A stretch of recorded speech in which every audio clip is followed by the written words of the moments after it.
یہ field marshal K بس کی بات نہیں ہے کہ وہ اس ملک کو چلا سکے۔ جیسے ہی وکلا تحریک کا آغاز کر دیا گیا ہے دوستو، علی احمد کرد جو کہ اس تحریک کو لیڈ کریں گے اور اس تحریک کی آپ کہہ لیں کرتا دھرتا ہوں گے، انہوں نے field marshal general Asim Munir کو اپنے نشانے پر رکھ لیا ہے کہ یہ ملک فیلڈ مارشل نہیں چلا سکتا، اس ملک کو فیلڈ مارشل اوپر لے کر نہیں آ سکتا۔ فیلڈ مارشل نے آپ کہہ لیں 3 سال پہلے کہا تھا کہ 1 سال میں معیشت کو بحال کر دیں گے، اوپر لے آئیں گے۔ اب آپ دیکھیں دوستو، پاکستان کی معیشت اس سال سے بھی اب بدتر ہو چکی ہے، اوپر کی بجائے نیچے سے نیچے جاتی جا رہی ہے۔ تو انہوں نے کہا کہ یہ فیلڈ مارشل کے بس کی بات نہیں ہے کہ وہ اس ملک کو اوپر لے کر آ سکے۔ عمران خان شیر کا بچہ ہے۔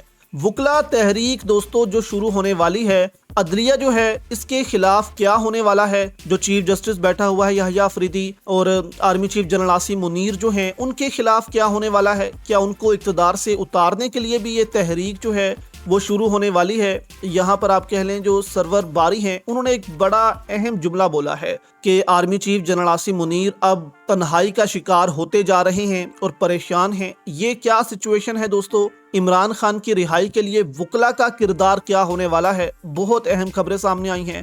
انہوں نے کہا کہ یہ فیلڈ مارشل کے بس کی بات نہیں کہ وہ اس ملک کو چلا سکے، یہ ملک چلے گا تو آئین، جمہوریت اور عدالتوں کے تحت چلے گا۔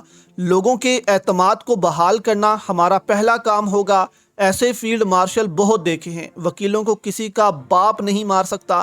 یعنی کہ ایک وکیل نے وہاں بیٹھے تھے، اس نے سوال کر لیا کہ فیلڈ مارشل تو بہت ڈنڈے مارتا ہے، اٹھا لیتا ہے، غائب کروا لیتا ہے۔ تو اس نے کہا کہ دیکھیں جی، وکیلوں کو کسی کا باپ بھی نہیں مار سکتا، نہ ڈرا سکتا ہے۔ انہوں نے کہا کہ آپ کو تو عوام کو حوصلہ دینا چاہیے، ان کو جو ہے تلقین کرنی چاہیے کہ وہ ہمارے ساتھ نکلیں، الٹا آپ جو ہیں وہ ڈرا رہے ہیں۔ کوئی ڈرنے کی ضرورت نہیں ہے، ان کا باپ جو ہے وہ وکیلوں کو نہیں مار سکتا، نہ ڈرا سکتا ہے۔ میں یہاں پر کھڑا ہوں، ہم اس تحریک کو کامیاب کریں گے۔ پہلا جلسہ خیبر پختونخوا میں کیا جائے گا اور اس کے بعد لندن میں جو ہے وہ میٹنگز کی جائیں گی اور یہ تحریک جو ہے اب آگے بڑھتی جائے گی۔ اور ہم فیلڈ مارشل کو کچھ نہیں سمجھتے، یہ ملک چلانے کے قابل نہیں ہے، اس نے عدلیہ کو جو ہے وہ یرغمال بنایا ہوا ہے۔ انہوں نے کہا کہ ہمارا عدالتوں پر 26ویں اور 27ویں ترمیم کا الو آ کر بیٹھ گیا ہے اور یہ ججز اس الو کے احکامات کے تحت کام کر رہے ہیں۔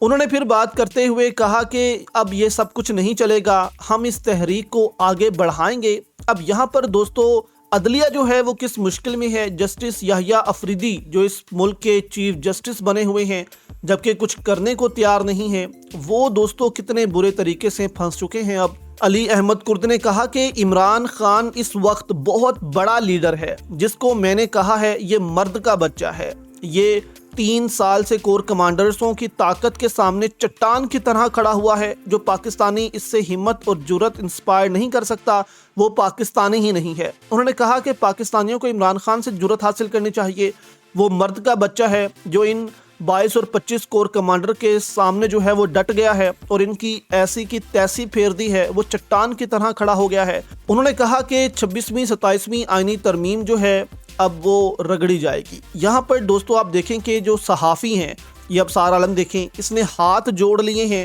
کہ اس قوم کو معاف کریں۔ اب دوسری وکلا تحریک جو ہے، ابھی پہلی والی کا ہم نتائج بھگت رہے ہیں، یعنی کہ ابھی سے ہی وکلا تحریک سے خوف کھانا شروع ہو گئے ہیں۔ اس پر طارق متین نے کہا ہاتھ جوڑ دیے، معاف کر دو اس قوم کو، جنہوں نے مجھے نوکری دی، ان کی حکومت ہے، جن کے ساتھ ہمیشہ جڑا رہا، ان کی حکومت ہے، جن کی گاڑی میں بیٹھ کر سینڈوز کھائے، ان کی حکومت ہے۔ ایک بار منافق ہمیشہ منافق۔ جبکہ سرور باری نے دوستو یہاں پر جو جملہ بولا ہے، انہوں نے کہا کہ ایسا معلوم ہوتا ہے کہ عاصم منیر کو تنہا کیا جا رہا ہے اور وہ شاید حملوں کی زد میں ہیں۔ یعنی کہ یہ جملہ دوستو بہت کچھ جو ہے وہ اپنے اندر سمائے بیٹھا ہے کہ ایک دم سے جنرل عاصم منیر جو ہیں اور یہ جو حکومت ہے چاروں طرف سے گھرتی جا رہی ہے۔ اب یہاں پر دوستو یہ جو وکلا تحریک شروع ہونے والی ہے، یہ عمران خان کی رہائی کے لیے بھی شروع ہوگی، عدالتوں کی آزادی کے لیے بھی شروع ہونے والی ہے کہ عدالتوں کو آزاد کیا جائے۔ چیف جسٹس یحییٰ افریدی سے استعفیٰ بھی مانگا جا سکتا ہے کہ تم استعفیٰ دو، گھر جاؤ،